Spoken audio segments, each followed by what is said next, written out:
Hello guys, good morning সবাইকে। তো আজ এখন আমরা শ্যুট করতে এসেছি। তো এখানে বিশাল ঠান্ডা লাগছে, সোয়েটার পরিনি। এখানে মানে ছাদে এসেছি আমরা, রোদ্দুর আছে। তো ওখানে রোদ্দুরে যাবো একটু ব্লগ করার জন্য, একটু ছাওয়ায় এসেছি। তো আগেকার দিনে টিফিনের ঝামেলা শ্যুট করতে এসেছি, ঠিক আছে। হ্যালো গাইস, সুপ্রভাত, কেমন আছেন? তো আমরা আগের দিন একটা ভিডিও করেছিলাম, ও বলেই দিল।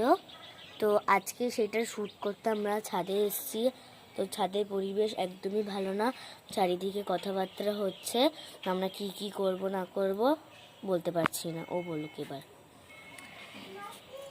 হ্যাঁ ঠিক আছে, সে তোমাদের একটা ক্ষুদে সদস্যকে দেখানো হয়নি, ঠিক আছে। তোমাদের একটা ছোট্ট একটা সদস্যকে দেখাচ্ছি। এই যে, হ্যালো বলো, হ্যালো বলো, হ্যালো বলো, হ্যালো বলো কেমন আছো? গুড মর্নিং, গুড মর্নিং, কেমন আছো? কেমন আছো? তো ঠিক আছে, চলো আজকের সকালের বার্তা এটুকুই। এবার চলো আমরা শুট করি। চলো টাটা টাটা। টাটা করে দাও। এই যে এইদিকে টাটা। ভিডিওতে দেখা হচ্ছে। হ্যাঁ,